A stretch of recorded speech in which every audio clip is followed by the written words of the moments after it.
Welcome to Math Forest numerical analysis chapter 6 lecture 4। आज हम start करेंगे जैकोबिस मेथड फॉर सिमेट्रिक मैट्रिक्स। तो यहाँ पे हम स्टार्ट कर रहे हैं जैकोबिस मेथड फॉर सिमेट्रिक मैट्रिक्स। तो जैकोबिस मेथड के नाम से आपको पता चल रहा है कि ये किस पे अप्लाई होगा, सिर्फ सिमेट्रिक मैट्रिक्स पे अप्लाई होगा। तो सिमेट्रिक मैट्रिक्स कौन सी होती है? जिसमें ए I J is equal to ए जे आई होता है। तो जैकोबिस मेथड फॉर सिमेट्रिक मैट्रिक्स। तो आज हम जैकोबिस मेथड कर रहे हैं। ये मेथड किस चीज के लिए होगा, कैसे होगा, वो सब हम डिस्कस करेंगे। तो सबसे पहले हम ये देख लेते हैं कि ये मेथड किसके लिए एप्लीकेबल है। This method is used for finding the eigen values. क्या काम कर रहा है ये? आइगन वैल्यू को फाइंड कर रहा है। Finding the eigen values of a real symmetric matrix. तो हमारे पास क्या कर रहा है?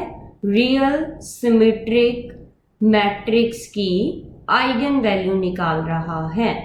तो हमने क्या किया है? सबसे पहले मैंने देखा है कि इस मेथड का काम क्या है।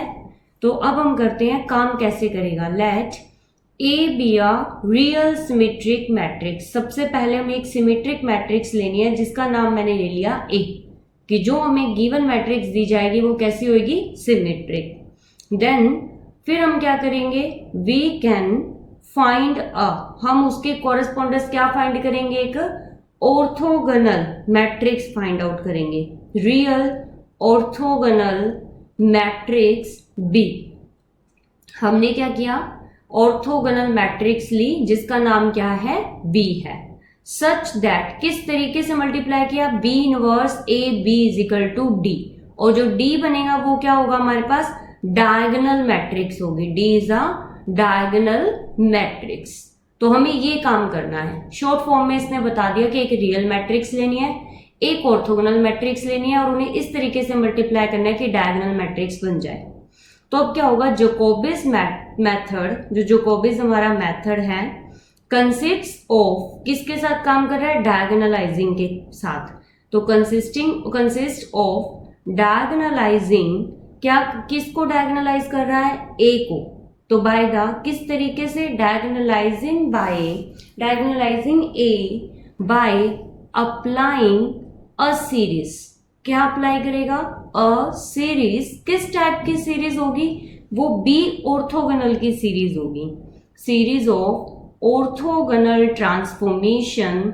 और कैसी ट्रांसफॉर्मेशन है? Orthogonal transformations. और ऑर्थोगोनल के हमने नाम क्या लिए थे? बी से नाम लिए थे। बी मैट्रिक्स थी तो B1, B2 एंड BR।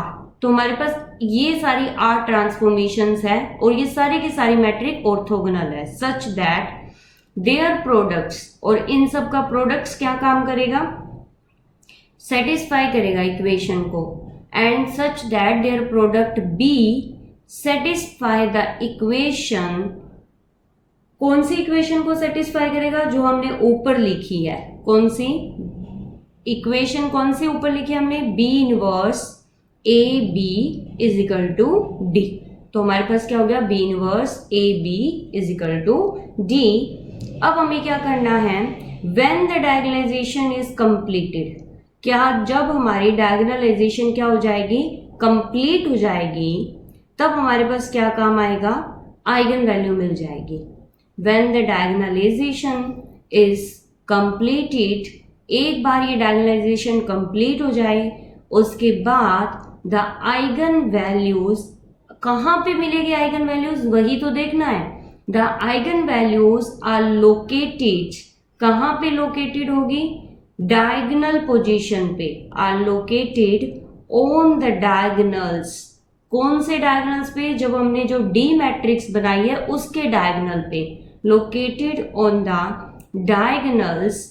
और वो डायगोनल्स किसके होंगे? डी मैट्रिक्स के होंगे, क्योंकि हमने सारा ये जो बी इनवर्स ए बी का काम किया है डायगोनल मैट्रिक्स बनाने के लिए काम किया है। And eigen vectors are the eigen vectors कौन से होंगे? जब वैल्यू आइगन वैल्यू मिली है तो उसके कॉरस्पॉन्डेंस आइगन वेक्टर भी होंगे। Eigen vectors are the corresponding column vectors of B. क्या होंगे? Corresponding column vectors of B. और बी क्या है? जितनी भी हमने ऑर्थोगोनल मैट्रिक्स को लेट किया था B1 B2 BR, इन सब का प्रोडक्ट है वो क्या है? बी है हमारे लिए। तो हमारे पास हो गया। अब हमें क्या करना है, इसका हम देखते हैं किस तरीके से प्रोसेस करेगा। तो फॉर डायगोनलाइजिंग ए, तो अब हम देखते हैं कि हमने डायगोनलाइजिंग कैसे करना है ए को। तो वो सारी प्रोसेसिंग देख रहे हैं। अभी हमने थ्योरेटिकल पढ़ा था सारा कि कैसे काम करेगा, अब हम प्रैक्टिकल देख रहे हैं। For diagonalising A we choose the numerical largest value. जो ए मैट्रिक्स होगी उसकी numerically largest non diagonal element. क्या लेना है मुझे? Non diagonal element. जो ए मैट्रिक्स होगी उसमें जो सबसे बड़ा नॉन डायगोनल एलिमेंट होगा, मान लिया वो AIJ है ऑफ ए मैट्रिक्स, वो चूज करना है एंड फॉर्म अ सब मैट्रिक्स, और उसे चूज करके एक सब मैट्रिक्स बनानी है। वो सब मैट्रिक्स कैसी होगी वो हम देखते हैं। ए मैट्रिक्स कितनी भी बड़ी हो, चाहे n क्रॉस n की हो, उसमें हमें सबसे पहले नॉन डायगोनल एलिमेंट लेना है AIJ। और उससे कैसे बनाना है? AII, AIJ, AJI and AJJ। हमें ये सब मैट्रिक्स बनानी है 2 क्रॉस 2 की, ऑफ ऑर्डर 2 क्रॉस 2। ऑलवेज ये बनानी है। और ये सिमेट्रिक है तो AIJ किसके इक्वल हो जाएगा? AJI के इक्वल हो जाएगा। तो हमें क्या करना है, ए डायगोनल मैट्रिक्स लेनी है, उसमें से largest non diagonal element choose करना है और उसके कॉरस्पॉन्डिंग सब मैट्रिक्स बनानी है विच कैन इजिली बी डायगोनलाइज्ड, जिसको हम इजिली क्या कर सकते हैं? डायगोनलाइज्ड कर सकते हैं। Which can easily be diagonalised. अब डायगोनलाइज करने के लिए मुझे क्या चाहिएगा? एक बी भी चाहिएगा।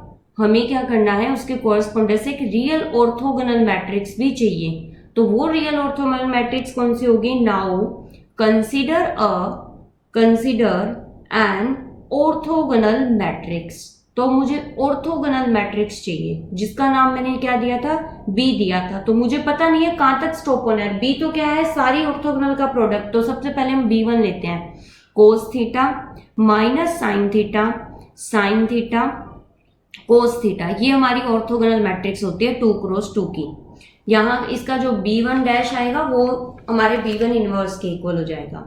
देन अब हमें क्या करना है? डायगोनलाइजिंग का प्रोसेस करना है। और वो कैसे होगा? जो हम पढ़ चुके हैं कि हमारा D is equal to B1 inverse A B1 होता है। तो यहाँ पे D1 B1 inverse A1 B1, क्योंकि हमने सब मैट्रिक्स के कोरेस्पॉन्डेंस करना है ये। तो B1 इनवर्स किसके इक्वल है? B1 डैश के, क्योंकि ये ऑर्थोगोनल मैट्रिक्स है।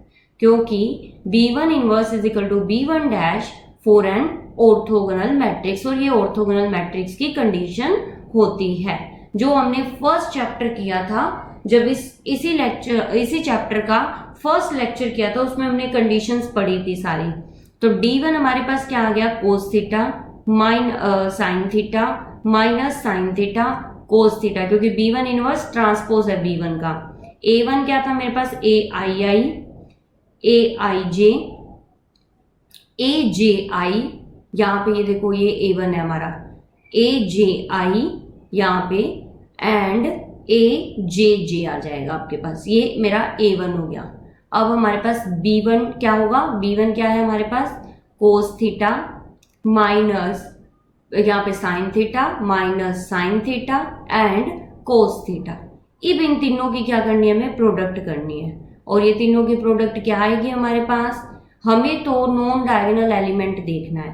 तो A1 AII cos square theta plus AJJ sine square theta, हमने क्या किया है? रो को कॉलम से मल्टीप्लाई करते होते हैं, वही किया है, प्लस AJJ साइन 2 थीटा हो जाएगा हमारे पास।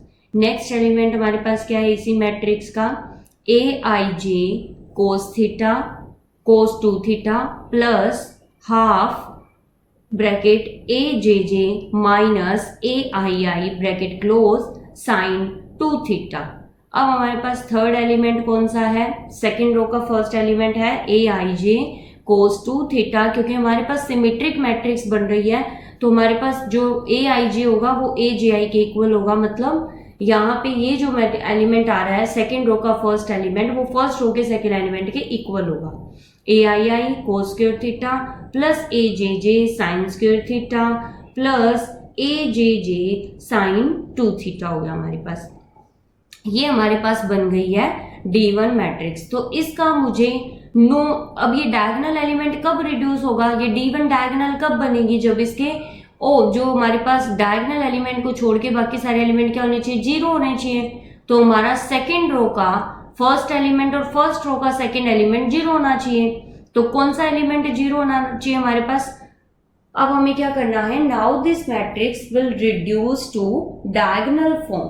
तो डायगोनल फॉर्म के लिए हमें क्या करना होता है, अभी बताया मैंने, डायगोनल एलिमेंट को छोड़ के बाकी सारे एलिमेंट क्या होने चाहिए, 0 होने चाहिए।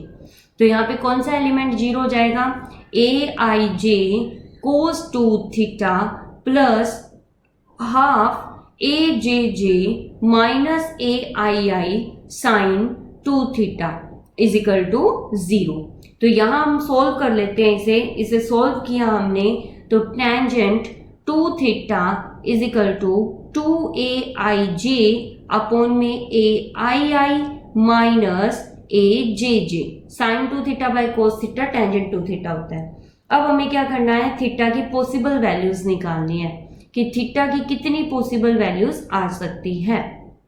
तो दिस इक्वेशन गिव्स कितनी वैल्यूज देगी हमें, टेंजेंट 2 थीटा की वैल्यूज कितनी वैल्यूज दे देगी हमें, equation gives 4 values of theta. हमें इसकी 4 वैल्यूज मिलेगी थीटा की, but to get best possible result, पर हमें चाहिए कि जो सबसे बेस्ट रिजल्ट दें।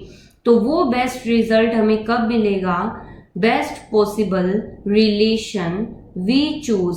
हम क्या चूज करें, इनमें से एक रेंज चूज करेंगे। वो रेंज क्या होगी, वी चूज -π/4 से लेके जो थीटा होगा वो π/4 तक होगा हमारे पास। ये -π/2 लिखा है या π/4 है, ठीक है। -π/4 से लेके थीटा π/4 के बीच की जब रेंज आएगी वो सबसे बेस्ट रिलेशन देगी हमें। दस D1 हमारे पास क्या हो गया, B1 inverse A B1 is reduce to आ। ये कैसा बन गया अब हमारा, जो हमारे ऑफ डायगोनल एलिमेंट्स थे वो सारे 0 हो गए, is reduce to a diagonal matrix. ये डायगोनल बन गई।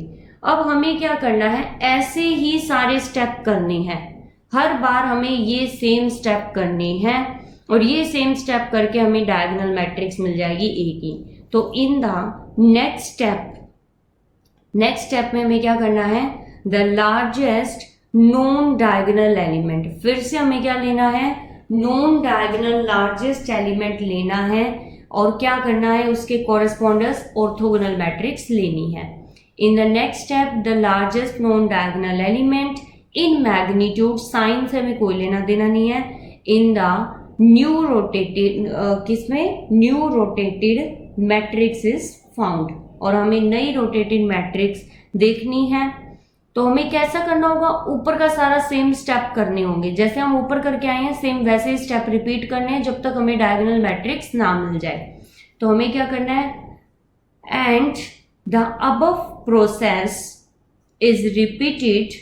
ऊपर के सारे प्रोसेस को हमें क्या करते रहना है, रिपीट करते रहना है जब तक हमें डायगोनल मैट्रिक्स ना मिल जाए। Is repeated using orthogonal matrix B2। Orthogonal matrix पहले हमने B1 यूज की थी, अब हम क्या करेंगे, B2 को यूज करेंगे। पर प्लेन जरूर देखना है कि कौन सा प्लेन कब यूज होगा, जो हमने लास्ट लेक्चर में भी बताया। कल जो हमने चैप्टर किया था, लेक्चर 3 किया था, उसमें हमने प्लेन बताए हैं। In this way a series of transformations, हमें क्या मिल रही है, एक सीरीज मिल रही है of such transformations is performed.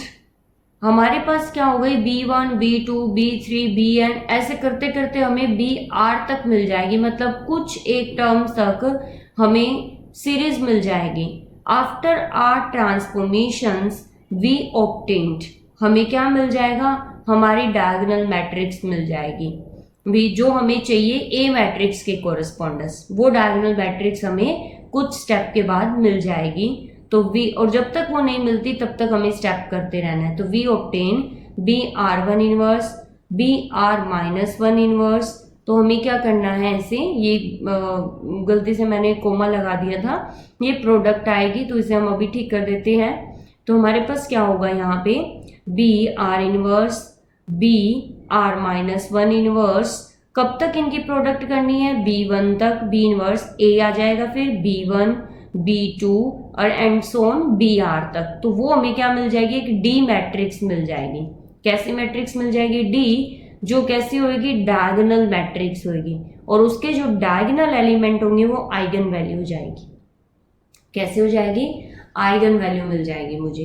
As are increases, जैसे जैसे हमारे पास आर इंक्रीज होता जाएगा, D reduces to diagonal matrix, वैसे वैसे डी कहाँ पे रिड्यूस हो जाएगा, डायगोनल मैट्रिक्स पे रिड्यूस हो जाएगा। D reduces to a diagonal matrix whose diagonal elements, और उसके जो डायगोनल एलिमेंट्स होंगे वो हमारे पास क्या दे देंगे, आइगन वैल्यूज।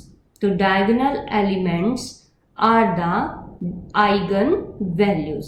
तो हमें अब क्या मिल गई, आइगन वैल्यूज मिल गई, और वो कैसे मिली, ये सारा प्रोसेस करने के बाद हमें क्या मिल गई, आइगन वैल्यूज मिल गई ए की। एंड आइगन वेक्टर्स होंगे द कोरस्पॉन्डिंग, अब आइगन वेक्टर्स भी तो चाहिए, आइगन वैल्यू हो गई, तो द कोरस्पॉन्डिंग कॉलम ऑफ, तो आइगन वेक्टर कैसे मिलेंगे हमें क्या करना है, B1 B2 जो भी BR थे उन सब की प्रोडक्ट करनी है, और उन सब की प्रोडक्ट के जो कॉलम वेक्टर्स होंगे वो हमारे क्या होंगे, आइगन वेक्टर्स होंगे। जो मेरे कॉलम बनेंगे वो कोरस्पॉन्डिंग आइगन वेक्टर्स होंगे उस ए मैट्रिक्स के, और उन आइगन वैल्यू के कोरस्पॉन्डेंस। अब हम क्या करेंगे, एग्जाम्पल्स करेंगे, जिससे आपको ये प्रोसेस बिल्कुल अच्छे से समझ आ जाएगा कि हमने अभी तक किया क्या है।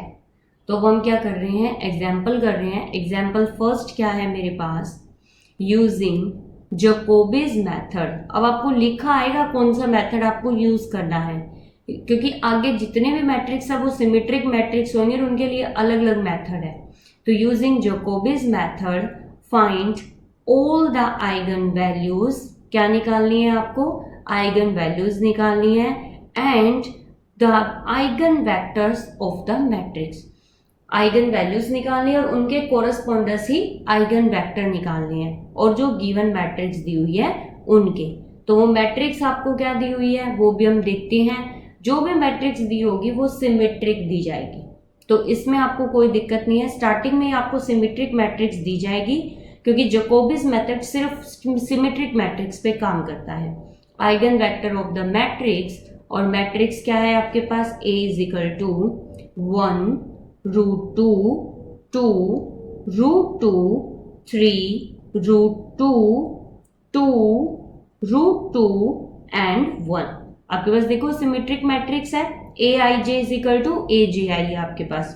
तो अब हमें क्या करना है, सॉल्यूशन करना है। सॉल्यूशन में आपको सबसे पहले पता है कि क्या देखना है, वही सारे स्टेप रिपीट करने हैं, नॉन डायगोनल एलिमेंट्स देखने हैं, और कुछ भी नहीं करना। तो हमारे पास जैकोबीज मेथड क्या था, आइगन वैल्यूज फाइंड करना था। तो ये सारे स्टेप अभी हम रिवाइज कर रहे हैं कि हमें चाहिए एक ऑर्थोगोनल मैट्रिक्स ताकि वो डायगोनल मैट्रिक्स बन जाए। जैकोबीज मेथड डायगोनलाइजिंग करता है ए को by applying a series of orthogonal transformation B1 B2 BR such that product of B satisfy this equation and हमारी डायगोनलाइजेशन इज कंप्लीटेड। आइगन वैल्यूज कहाँ लोकेटेड होगी, डायगोनल्स पे। ठीक है, यही हमने करना है। सबसे पहले क्या लेनी है, एक ए मैट्रिक्स लेनी है, उसका नॉन डायगोनल एलिमेंट चाहिए जो लार्जेस्ट हो, उसकी हमें क्या करनी है, सब मैट्रिक्स बनानी है, और वो सब मैट्रिक्स हमारे पास क्या होगी, A1 होगी जो हमारी AII AIJ AJI AJJ होगी, जो सिमेट्रिक मैट्रिक्स होगी। फिर हमें क्या करना है, एक डायगोनल मैट्रिक्स लेनी है। डायगोनल मैट्रिक्स क्या होगी, B1 होगी, जो इस तरीके से होगी 2 क्रॉस 2 की। अब हमें क्या करना है, D1 निकालना है, जो B1 इनवर्स A1 B1 होगा, B1 डैश A1 B1, क्योंकि B1 इनवर्स B1 डैश होगा। D1 आ गया मेरा। D1 इस तरीके से हमने निकाल लिया, एक मैट्रिक्स बन गई। इसमें नॉन डायगोनल एलिमेंट है, उसको हमें 0 रखना है, वो हमने 0 रख दिया। उससे हमें टेंजेंट 2 थीटा मिल गया। टेंजेंट 2 थीटा से हमें क्या मिलेगा, ये टेंजेंट 2 थीटा है हमारा। टेंजेंट 2 थीटा से हमें क्या मिलेगी, थीटा की वैल्यूज मिलेगी। तो हमें कितनी वैल्यूज मिली है थीटा की, 4 वैल्यूज मिली है, जो कि हमें बेस्ट पॉसिबल रिजल्ट के लिए ये रेंज चूज करनी है। कौन सी, -π/4 से लेके π/4 की रेंज। अब हमें क्या करना है, D1 मिल गया जो कि B1 इनवर्स A1 B1 होगा, जो रिड्यूस हो गया डायगोनल में। नेक्स्ट स्टेप में हमें फिर से सेम प्रोसेस करनी है। तो ये हमारी रिवीजन है। The above process is repeating in this way. हमें क्या मिल जाएगी, डायगोनल मैट्रिक्स मिल जाएगी। तो आपको आखिर में सारी डायगोनल मैट्रिक्स को ऐसे मल्टीप्लाई करना है और D निकाल लेना है। और वो D डायगोनल मैट्रिक्स होगी तो उसके एलिमेंट होंगे वो आइगन वैल्यूज होंगी। तो अब हम क्या कर रहे हैं, इस एग्जाम्पल को करेंगे सेम इसी तरीके से जैसे अभी हमने रिवाइज किया है। तो सबसे पहले आपको क्या चाहिए, नॉन डायगोनल एलिमेंट चाहिए जो लार्जेस्ट हो। तो अब non diagonal elements given matrix में आपको देखना है। तो the largest non diagonal elements, अब हमें नॉन डायगोनल एलिमेंट चाहिए किसका, गिवन मैट्रिक्स का। और गिवन मैट्रिक्स कौन सी है, ए मैट्रिक्स है। इज कौन सा है, A13 A31 is equal to 2। 2 सबसे बड़ा है क्योंकि √2 में एक तो नॉन डायगोनल √2 है, एक 2 है, तो 2 ही बड़ा हुआ। तो 2 हमारे पास नॉन डायगोनल लार्जेस्ट एलिमेंट हो गया।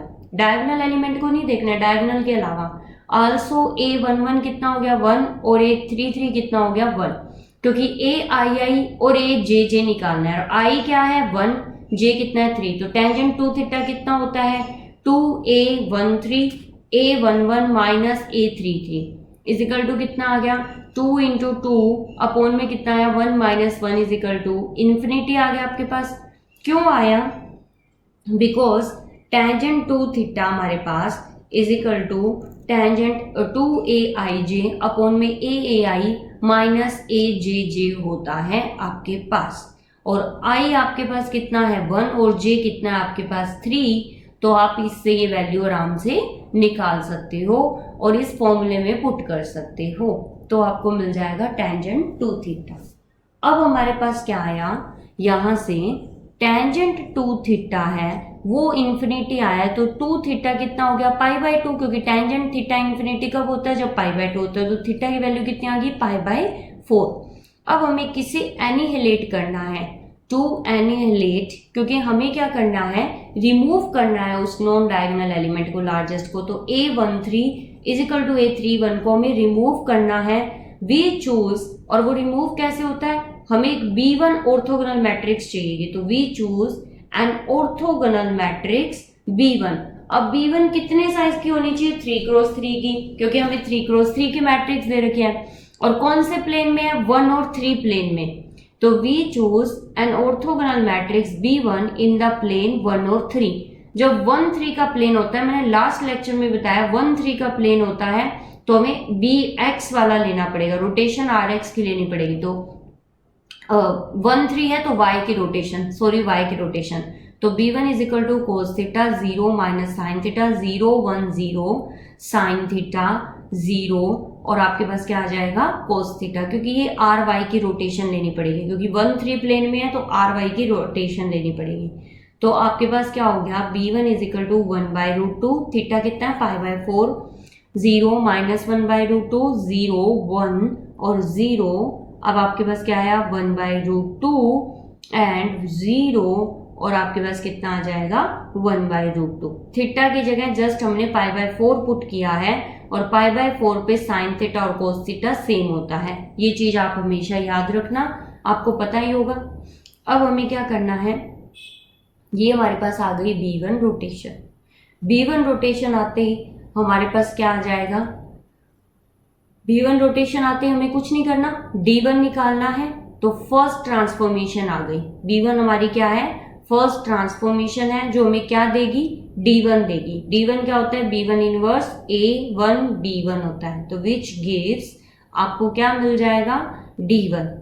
तो D1 कैसे मिलेगा आपको, B1 inverse A1 A into B1 मिल जाएगा आपको। इससे पहले हम क्या करते हैं, रोटेशन का जो कंसेप्ट है वो रिवाइज कर लेते हैं। कि आपने ये रोटेशन ली कैसे, बी वाई की रोटेशन कैसे ली है वो अब हम रिवाइज करेंगे। यहाँ पे 1-3 प्लेन था तो आपने आर वाई की रोटेशन ली, तो वो कैसे लेनी है, 3D में ऑर्थोगोनल रोटेशन देखते हैं। इन 3D ऑर्थोगोनल मैट्रिक्स कैसे आती है ऑर्थोगोनल, वो देखो। सबसे पहले हमें निकालनी है R X rotation. R X rotation क्या होती है, आर एक्स रोटेशन कब होगी, जब 2-3 का प्लेन होगा, तो वो होती है 1 0 0 0 0 कोस थीटा माइनस साइन, यहाँ पे minus sine theta and cos theta. तो ये बन जाती है आपके पास आर एक्स की रोटेशन। अब आती है आपके पास आर वाई की रोटेशन, वो यूज होती है 1-3 के। जब 1-3 का प्लेन होगा तो आर वाई की रोटेशन याद कर रखना। 1-3 के रोटेशन में cos theta 0 sine theta minus sine, और यहाँ पे आ जाएगा 0 1 माइनस साइन थीटा, और आपके पास क्या आ जाएगा यहाँ पे 0 और क्या आ जाएगा कोस थीटा आ जाएगा। इस ये सबके वो लिखे हुए हैं, ट्रांसपोज लिखे हुए, इनके ट्रांसपोज करोगे तो आपको B1 B2 B3 मिलेंगे। आर जेड थीटा आपके पास हो जाएगा कोस थीटा साइन थीटा 0 0 1, यहाँ पे कितना आ जाएगा माइनस साइन थीटा, आपके पास कोस थीटा और 0 0। ये कंफ्यूज मत होना कि आपने B1 वो ले रखी है यहाँ पे आर वाई रोटेशन, क्योंकि ये दोनों ही ऑर्थोगोनल होती है। B1 इनवर्स और B1 दोनों ही आपके पास क्या होती है, ऑर्थोगोनल होती है। ऑर्थोगोनल मैट्रिक्स का ट्रांसपोज भी क्या होगा, ऑर्थोगोनल होगा। तो यहाँ पे हमने ऑर्थोगोनल के ट्रांसपोज की फॉर्म में लिखे हुए हैं ऑर्थोगोनल मैट्रिक्स, कंफ्यूज नहीं होना है। तो D1 is equal to B1 inverse A B1 B1 dash A B1, क्योंकि ऑर्थोगोनल मैट्रिक्स है, therefore because B1 inverse is equal to B1 dash हो जाएगा। तो आपके पास D1 क्या आया है, D1 is equal to B1 inverse कितना है 1/√2 0 1/√2 0 1 0 माइनस 1/√2 0 1/√2 इंटू A मैट्रिक्स क्या थी, जो हमारी गिवन मैट्रिक्स थी, वो क्या हुई 1√2 2 √2 3 √2 2 √2 1। ये हमारे पास गिवन मैट्रिक्स थी A। अब हमारे पास B1 क्या है, जो रोटेशन मैट्रिक्स थी 1/√2 0 1/√2 और यहाँ पे 0, आपके पास इसका ट्रांसपोज करना है बस। तो जो रो है वो कॉलम बन रही है, तो हमारे पास क्या हो गया 0 1 0 और माइनस 1/√2 0 1/√2। हमने क्या किया है, सिंपल जो रो है उसे क्या बनाई है, कॉलम बनाई है, और कुछ भी नहीं किया है। अब आपके पास ये रिजल्ट आया 3 2 0 2 3 0 एंड आपके पास आ गया यहाँ पे 0 0 -1। अभी मैट्रिक्स डायगोनल मैट्रिक्स नहीं बन पाई, अगेन हमें सेकंड ट्रांसफॉर्मेशन करनी पड़ेगी। तो इन D1 अब इसमें लार्जेस्ट नॉन डायगोनल एलिमेंट तब तक करते रहना है जब तक आखिर में डायगोनल मैट्रिक्स ना बन जाए। तो the largest non diagonal element is, इस मैट्रिक्स में कौन सा नॉन डायगोनल एलिमेंट है 2, तो A12 is equal to A21 2 2 कौन सी पोजीशन पे पड़ा है A12 की, तो ऑल्सो A11 कितना हो गया 3 एंड A22 कितना हो गया 3। हमें क्या करना है, यहाँ पे देखो, यहाँ पे 2 कौन सी पोजीशन में 1 2 पे, ये 1 1 पे है, ये 1 2 1 पे और ये 2 2 पे है। तो ये चारों एलिमेंट हमें लेने हैं। I1 है हमारे पास और J कितना है 2 है, और टेंजेंट 2 थीटा के फॉर्मूले में ये दोनों काम आते हैं हमारे पास। तो हमें सबसे पहले क्या निकालना है, टेंजेंट 2 थीटा निकालना है। Therefore tangent 2 theta is equal to 2A12 A11 minus A22, जो कि हमारे पास क्या आ जाएगा 2 cross 2 3 - 3 is equal to infinity आ गया, और 2 थीटा इज इक्वल टू π/2 आ गया, और थीटा इज इक्वल टू π/4 आ गया, क्योंकि इन्फिनिटी कब आता है, जब π/2 का एंगल होता है। 2 एनीहिलेट, अब हमें किसे रिमूव करना है, जो लार्जेस्ट नॉन डायगोनल एलिमेंट था उसे रिमूव करना है। तो A12 को हमें रिमूव करना है, तो वी चूज, हमें क्या चूज करना पड़ेगा, एक orthogonal matrix. And orthogonal matrix कौन सी मैट्रिक्स होगी, अब पहले B1 नाम दिया था तो अब इसका क्या नाम हो जाएगा B2 नाम हो जाएगा। तो orthogonal matrix B2 in the plane, कौन से प्लेन में है 1 2 प्लेन में है, I1 है J2 है, तो तो आई जे प्लेन में होगा तो 1 2 प्लेन में होगा। जब 1 2 प्लेन में है तो कौन सी मैट्रिक्स आएगी, जेड मैट्रिक्स काम आएगी। तो कोस थीटा माइनस साइन थीटा, आपके पास 0, यहाँ पे साइन थीटा कोस थीटा। आप दोनों में से कोई से भी ले सकते हो, B2 वाली भी ले सकते हो, B2 डैश वाली को भी B2 ले सकते हो, क्योंकि ऑर्थोगोनल मैट्रिक्स में B1 और B1 डैश मतलब जो मैट्रिक्स होती है उसका ट्रांसपोज होती है, दोनों ही ऑर्थोगोनल होती है। इसलिए इन चीजों में कंफ्यूज नहीं होना कि अगर माइनस साइन थीटा ऊपर लिखा है या माइनस साइन थीटा नीचे लिखा है। ओके, तो दोनों फॉर्म में ले सकते हो इसे। तो 1/√2 माइनस 1/√2 0 1/√2 1/√2, हमें थीटा की जगह बस π/4 करना है 0 0 1। तो जहां जहां थीटा था वहां π/4 पुट कर दिया अब हमने। अब हमें क्या मिला है, यहाँ पे B2 मैट्रिक्स मिल गई है। B2 मैट्रिक्स मिलने के बाद में हमें सेकेंड ट्रांसफॉर्मेशन बनानी है। तो हेंस सेकेंड ट्रांसफॉर्मेशन गिव्स, अब सेकेंड ट्रांसफॉर्मेशन हमें क्या देगा, D2 मैट्रिक्स देगा। पहले हमें D1 मिली थी, अब हमें कौन सी मैट्रिक्स मिलेगी, D2 मैट्रिक्स मिलेगी। तो second transformation gives D2 is equal to B2 inverse D1। अब कौन से एलिमेंट का नॉन डायगोनल एलिमेंट लिया हमने, D1 का। तो B2 inverse D1 B2 is equal to B2 dash D1 B2। Okay, अब हमारे पास क्या है, अगर आप D1 की वैल्यू देखा जाए तो क्या थी, B1 इनवर्स A B1 थी। तो हमारे पास क्या हो गया, 1/√2 माइनस 1/√2 1/√2 0 0 1 आ गया हमारे पास। ये है B2 डैश। D1 क्या है हमारे पास, जो हमने की थी 2, यहाँ पे हमारे पास 3 2 0 2 3 0 एंड 0 0 -1, ये मैट्रिक्स हमारी D1 आई थी। और यहाँ पे कितनी आई, 1/√2, ये ऊपर लिखी हुई है जो B2 मैट्रिक्स, माइनस 1/√2 0 0 और यहाँ पे 1/√2 1/√2 और आपके पास क्या आ जाएगी, यहाँ पे जो ऊपर मैट्रिक्स लिखी हुई है वही लिख रहे हैं अभी हम, 0 0 1। ये हमारे पास क्या आएगी, D2 मैट्रिक्स आएगी। अब इन तीनों के हमने प्रोडक्ट की तो हमें क्या मिला, D2 मिला। D2 आया है 5 0 0 0 1 0 एंड 0 0 -1। फाइनली हमें डायगोनल मैट्रिक्स मिल गई।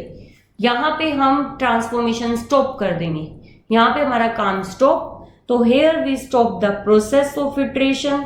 हमने यहाँ पे जब तक हमें डायगोनल मैट्रिक्स नहीं मिलती तब तक हम सेम प्रोसेस करते रहेंगे। जब डायगोनल मैट्रिक्स मिल जाएगी हमें प्रोसेस को स्टॉप कर देना है। तो as D2 is a diagonal matrix, तो इस डायगोनल मैट्रिक्स के जो एलिमेंट होंगे वो आइगन वैल्यूज देंगे हमें। तो हमें जो डायगोनल मैट्रिक्स मिली है उसके जो डायगोनल एलिमेंट्स हैं वो हमें आइगन वैल्यू देंगे। तो दस द आइगन वैल्यूज, अब आइगन वैल्यूज क्या हुई, A की, क्योंकि D2 किसके इक्वल था, D2 हमारे पास किसके इक्वल था, B2 inverse B1 inverse A B1 B2 के इक्वल था। तो eigen values of gives matrix A are 5 1 -1 और कोरेस्पॉन्डिंग आइगन वेक्टर क्या होगा हमारे पास, B2 इनवर्स B1 B2 के प्रोडक्ट के कॉलम होंगे। तो the corresponding eigen vectors are, जितनी भी ट्रांसफॉर्मेशन है उनकी प्रोडक्ट के कॉलम। तो हमारे पास क्या हो गया, eigen vectors are the columns of, किसके हैं कॉलम्स, बी मैट्रिक्स के। तो कॉलम्स ऑफ मैट्रिक्स बी, और वेयर बी किसके इक्वल होती है, B where B is equal to B1, जितनी भी ट्रांसफॉर्मेशन होगी उन सबका प्रोडक्ट क्या होता है, B होता है हमारे पास। तो B is equal to B1 B2।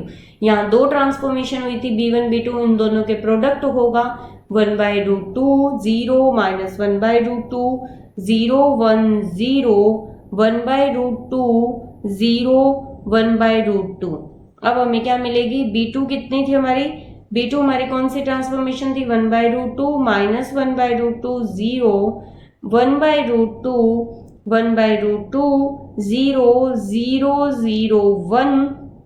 इसका प्रोडक्ट हमारे पास क्या आया है, यहाँ पे जो प्रोडक्ट हमें मिला है वो मिला है 1/2 -1/2 एंड -1/√2। इधर आएगा सेकेंड रो आएगी, वो आएगी 1/√2 1/√2, यहाँ पे 1/2 एंड 1/√2, यहाँ पे 0 -1/2 एंड 1/√2। तो ये मैट्रिक्स के जो कॉलम होंगे वो हमें क्या मिलेंगे, आइगन वेक्टर्स मिलेंगे।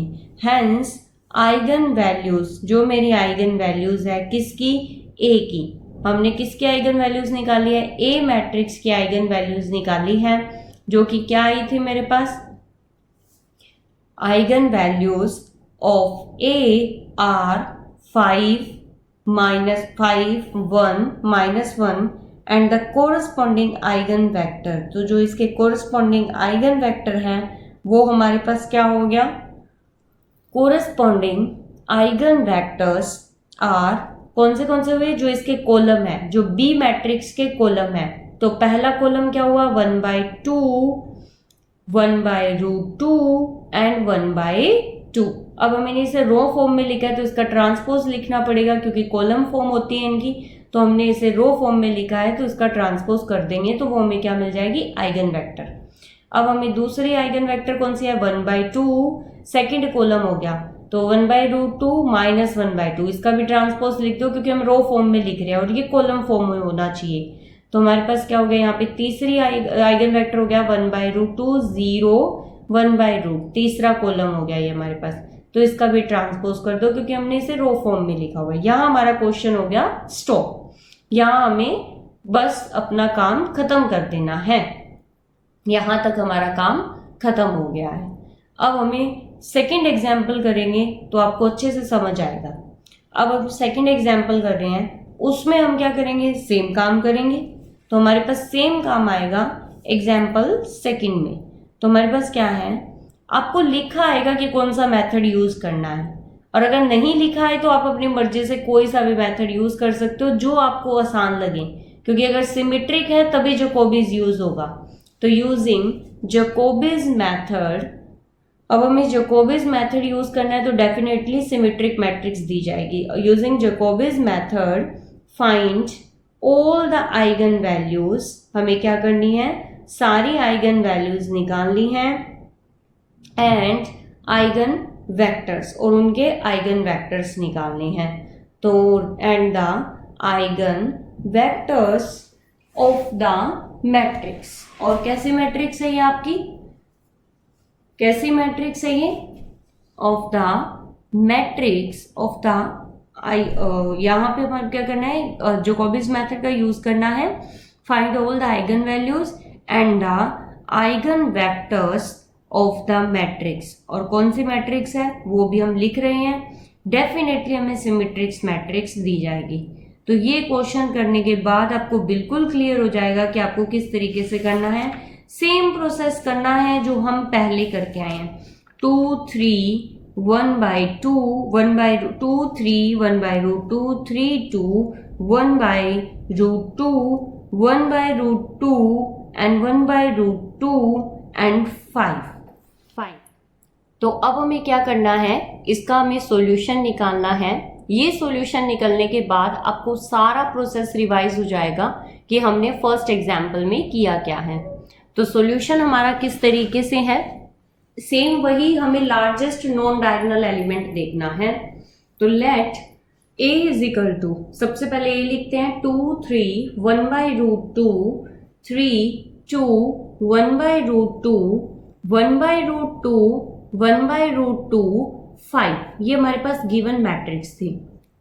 इस गिवन मैट्रिक्स में लार्जेस्ट नॉन डायगोनल एलिमेंट देखना है। तो the largest non diagonal element, तो कौन सा है लार्जेस्ट नॉन डायगोनल एलिमेंट, 3 है, साफ साफ देखने में पता चल रहा है। Largest non diagonal element of A is A12 is equal to A21 is equal to 3, क्योंकि हमें साफ पता चल रहा है कि A12 की पोजीशन पे 3 पड़ा है जो कि लार्जेस्ट नॉन डायगोनल है। Also A11 is equal to 2 and A22 is equal to 2, क्योंकि I कितना है 1, J कितना है 2 है। तो हमें क्या चाहिए, यहाँ पे देखो हमारे पास ये कौन सी पोजीशन पे है, 1 2 पे, ये कौन से पे है 2 1 पे, A11 पे कितना है 2, A22 पे कितना है 2। तो हमें ये चारों एलिमेंट चाहिए टेंजेंट थीटा निकालने के लिए। तो हमारे पास आई क्या हो गया 1 और जे कितना हो गया 2 हो गया हमारे पास। तो इसका यूज हमें कहाँ पे करना है, थीटा निकालने में यूज करना है इसका। Tangent to theta is equal to हमारे पास क्या उतना होता है 2ai होता है, मतलब आई जे होता है 2 माइनस a22। हम पहले आई जे के फॉर्म में लिखना चाह रहे थे पर हमें पता, आपको पता है ये कैसे होता है, तो 6/2 - 2 6/0 इन्फिनिटी। और टेंजेंट थीटा इन्फिनिटी कब होता है, जब π/2 होता है। तो 2 theta is equal to π/2 is equal to theta is equal to π/4। तो थीटा हमारे पास π/4 आ गया। अब हमें किसे एनिहिलेट करना है, sine theta cos theta is equal to कितना हो गया 1/√2, क्योंकि π/4 पे थीटा के साइन और कोस सेम होते हैं। अब हमें किसे रिमूव करना है, नॉन डायगोनल एलिमेंट को रिमूव करना था, तो 1 2 को रिमूव करना था, तो a12 और a21 को। तो वी चूज, हमें क्या करना होगा, यहाँ पे एक ऑर्थोगोनल मैट्रिक्स को चूज करना होगा। तो we choose an orthogonal matrix, और वो ऑर्थोगोनल मैट्रिक्स कैसी होनी चाहिए, कौन से प्लेन में होनी चाहिए, वो देखना है। तो we choose an orthogonal matrix B1 in the plane, कौन से प्लेन में, आई जे प्लेन में होती है। और आई कितना है 1, जे कितना है 2, तो आई जे प्लेन हो गया 1 2 प्लेन में। और जब 1 2 प्लेन में B1 होगी तो रोटेशन कौन से वाली मैट्रिक्स की यूज होगी, Z मैट्रिक्स की यूज होगी। ये चीज हमेशा याद रखना, जिस प्लेन में ऑर्थोगोनल मैट्रिक्स होती है उसकी रोटेशन मैट्रिक्स तीसरे प्लेन में होती है। तो B1 कौन सा होगा, Z प्लेन होगा। तो Z प्लेन कैसा होता है हमारे पास, cos theta minus sine theta, हमारे पास कितना आ जाएगा 0 sine theta cos theta and 0, और थर्ड रो कितनी होगी हमारे पास 0 0 1, ये B1 आ गया हमारे पास। तो थीटा कितना है π/4, तो थीटा π/4 पुट करने के बाद आ जाएगा 1/√2 माइनस 1/√2 0 1/√2 1/√2 0 0 0 1। तो ये हमारे पास आ गई B1 मैट्रिक्स। अब हमें क्या करना है, यहाँ पे B1 ऑर्थोगोनल मैट्रिक्स आ गई है, तो हमें B1 इनवर्स भी चाहिए, क्योंकि D1 निकालने के लिए B1 और B1 दोनों का इनवर्स चाहिए। तो since B1 is orthogonal matrix, तो वी हैव क्या होना चाहिए हमारे पास, B1 इनवर्स होना चाहिए, जो कि B1 ट्रांसपोज के इक्वल होता है। B1 inverse is equal to B1 transpose. तो ऊपर वाली मैट्रिक्स को ट्रांसपोज कर दो, 1/√2 1/√2 0, हमारे पास दूसरी को रो क्या हो जाएगी माइनस 1/√2 1/√2 0 0 0 1 आ जाएगी हमारे पास। अब हमें क्या करना है, यहाँ पे फर्स्ट ट्रांसफॉर्मेशन बनानी है। हेंस फर्स्ट ट्रांसफॉर्मेशन कैसी आएगी हमारे पास, जो कि हमें इजीली पता है। द फर्स्ट ट्रांसफॉर्मेशन कैसी है हमारी, फर्स्ट ट्रांसफॉर्मेशन गिव्स क्या देगी हमें, D1 देगी। तो फर्स्ट ट्रांसफॉर्मेशन गिव्स D1, और वो D1 किसके इक्वल होता है हमारे पास, B1 इनवर्स। यहाँ पे हमारे पास आएगी फर्स्ट ट्रांसफॉर्मेशन, जो कि हमारे पास है D1, और D1 आपको पता है किसके इक्वल होता है, B1 इनवर्स A1 A और B1। ठीक है, तो हमारे पास B1 इनवर्स क्या होता है, B1 डैश होता है, जो कि हम निकाल चुके हैं, B1 डैश A B1। और हम इन सब की वैल्यू पुट करेंगे। B1 डैश किसके इक्वल है, 1/√2 1/√2 0 माइनस 1/√2 1/√2 0 0 0 1। ए मैट्रिक्स क्या थी हमें जो गिवन दी गई थी, 2 3 1/√2, यहाँ पे 3 2 1/√2 एंड 1/√2 1/√2 5। और B1 हमारे पास क्या थी, ऑर्थोगोनल मैट्रिक्स थी, वो कौन सी थी, 1/√2 माइनस 1/√2 0 1/√2 1/√2 0 0 0 1। अब हमें इन तीनों की प्रोडक्ट करनी है, और इन तीनों की प्रोडक्ट है वो क्या आएगी हमारे पास, एक मैट्रिक्स आएगी, वो देखनी है कैसी आएगी, 5 0 1 0 -1 0 आपके पास नेक्स्ट 1 0 5। तो ये मैट्रिक्स डायगोनल तो नहीं हुई, तो हमें सेकंड ट्रांसफॉर्मेशन चाहिएगी। तो इसमें लार्जेस्ट नॉन डायगोनल एलिमेंट देखो, तो इन D1 तो जब तक डायगोनल नहीं मिलेगी तब तक सेम स्टेप करते रहने हैं। तो the largest non diagonal element कौन सा होगा हमारा? नॉन डायगोनल एलिमेंट भी या तो 1 पड़ा है या 0 पड़ा है, तो 1 ही हुआ लार्जेस्ट। तो is A13 is equal to A31 is equal to 1। ये वाला एलिमेंट हुआ लार्जेस्ट नॉन डायगोनल, क्योंकि नॉन डायगोनल पे पड़ा ही सिर्फ 1 है। तो हमारे पास आ गया I1 आ गया, J3 आ गया, तो 1 3 प्लेन में हो गया हमारा। साफ साफ पता चल गया। अब हमें क्या पता चल गया साथ में, ऑल्सो हमें और क्या चीज चाहिए, हमारे A11 चाहिए और AJJ चाहिए हमें। तो हमारे पास क्या हो गया यहाँ पे, A11 और AJJ चाहिए, जो कि हमें किसके लिए चाहिएगा? टेंजेंट टू थीटा के लिए चाहिएगा। तो अब हम क्या करते हैं यहाँ पे, also A11 is equal to 5 and A33 is equal to 5, क्योंकि I1 था, J3 था। टेंजेंट टू थीटा क्या हो गया हमारे पास?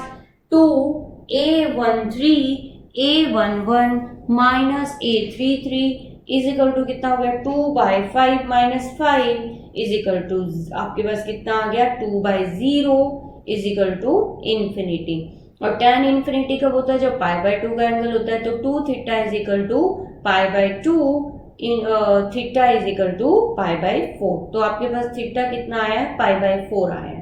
तो टू एनिहिलेट, अब किसका हमें क्या करना, किसको रिमूव करना है हमें? जो लार्जेस्ट नॉन डायगोनल एलिमेंट था। तो to annihilate 1 3 is equal to 3A31 हमें इसे रिमूव करना है। तो हमें क्या चूज करना पड़ेगा? एक ऑर्थोगोनल मैट्रिक्स। तो we choose an orthogonal matrix. तो वो ऑर्थोगोनल मैट्रिक्स का नाम इस बार हम क्या देंगे? B2 देंगे। तो orthogonal matrix B2 in the plane I कितना था? 1, J कितना था? 3। तो कौन से प्लेन में होगा? 1 3 में। तो जब 1 3 प्लेन में होगा तो ऑर्थोगोनल मैट्रिक्स कौन सी लेनी है हमें? Y प्लेन की लेनी है। तो हमें क्या लेनी है? B2 कौन सी लेनी है? Y प्लेन की, जो कि कैसी होती है? कोस थीटा 0 माइनस साइन थीटा 0 1 0, यहाँ पे कितना आएगा? Sign theta 0 cos theta. ये चीजें आपको याद रखनी पड़ेगी कि कौन सी प्लेन में तो कौन सी रोटेशन लेनी है। तो वो हमारे पास ये आया 1/√2 0 माइनस 1/√2 0 1 0 1/√2 0 1/√2। ये हमें मिल गई B2 मैट्रिक्स। सिंस हमें पता है B2 क्या है? ऑर्थोगोनल है।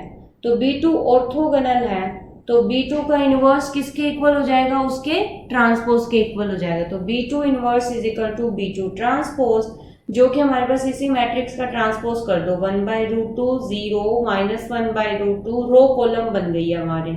0 1 0 एंड 1/√2 0 1/√2। B2 को B2 ट्रांसपोज में लिखने के लिए आसान होता है कि रो को कॉलम बना दो। अब हमें क्या चाहिए यहाँ पे? सेकंड ट्रांसफॉर्मेशन चाहिए। तो सेकंड ट्रांसफॉर्मेशन क्या है मेरी? D2। तो D2 मेरे पास क्या आएगी यहाँ पे? हेंस द सेकंड ट्रांसफॉर्मेशन है D2। D2 होगी B2 इनवर्स D1 B2। तो D1 हमें पता थी क्या आई थी, B2 भी पता है। तो B2 इनवर्स आएगा 1/√2 0 1/√2 0 1 0 माइनस 1/√2 0 1/√2। D1 मैट्रिक्स क्या आई थी मेरे पास? 5 0 1 0 माइनस 1 0 1 0 5।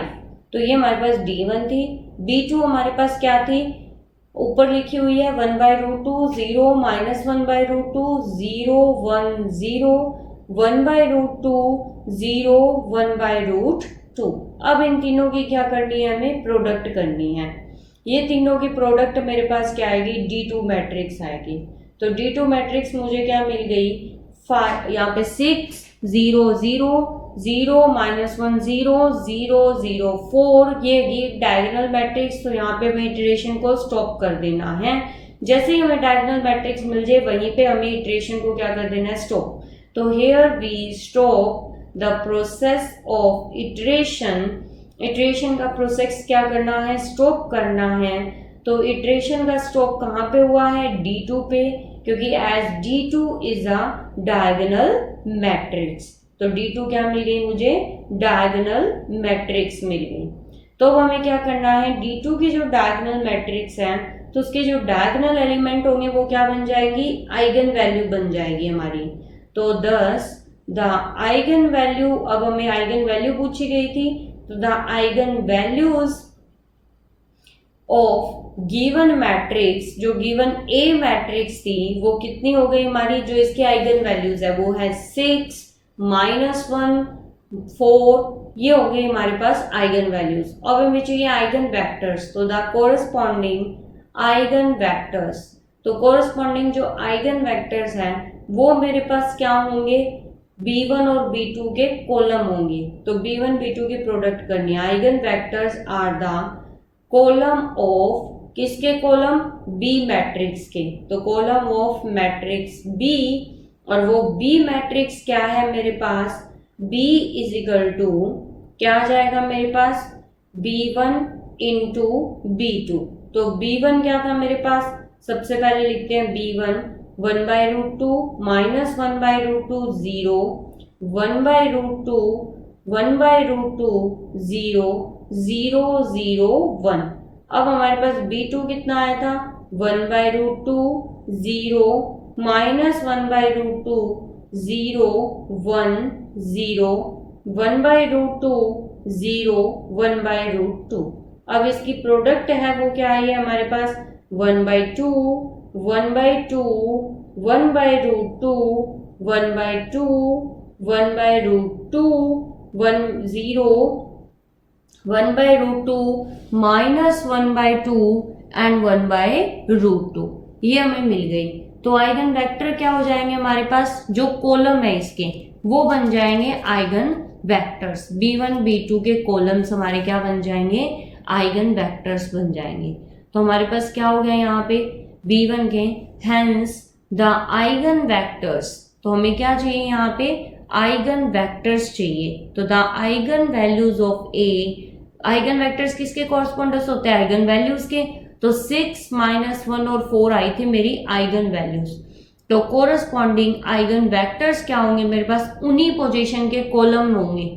6 वाला था पहला, -1 वाला था दूसरा, और 4 कितना था, तीसरा। तो वो कॉलम जो B1 B2 के कॉलम्स थे उन्हें लिख दो, 1/2 1/2 1/√2। तो इसे रो फॉर्म में लिखा है तो इसका ट्रांसपोज करना पड़ेगा।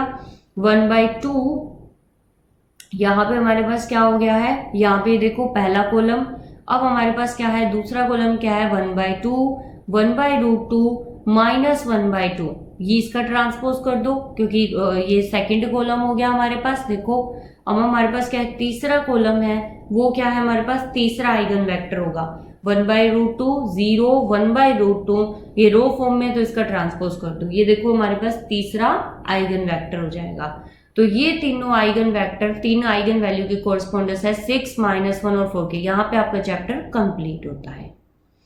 तो अब हमारे पास ये चैप्टर क्या है, ये लेक्चर कंप्लीट होता है।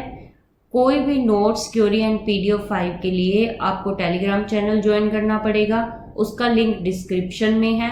वीडियो को लाइक और शेयर करना ना भूले, चैनल को सब्सक्राइब